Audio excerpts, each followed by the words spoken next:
ছিলাম। পলাশ এসে বলে, তোমাকে মা ডাকছে, শুনতে পাচ্ছ না কেন? সে ভীষণ বিরক্ত হয়ে বলে, আমি কি জানি।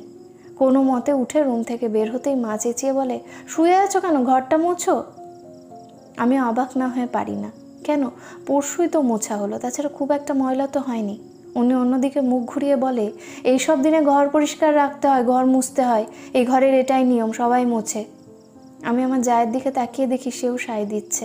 আমি বলি, আজ থেকে নিয়ম পাল্টান, নিয়মের নামে এইসব অত্যাচার বন্ধ করুন।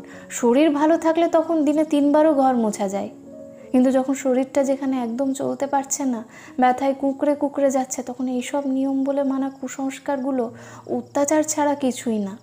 আমি পারবো না এসব। এই সময় আরও সাহায্য করুন যাতে ভালো খাওয়া দাওয়া করা যায়। কথাগুলো ওদের কাছে কিছুই মনে না হলেও ধীরে ধীরে নিয়ম পাল্টে গেল। আমি হাল ছাড়িনি, হেরে গিয়ে মেনে নিইনি এইসব নিয়ম বলে মানা অত্যাচারগুলোকে।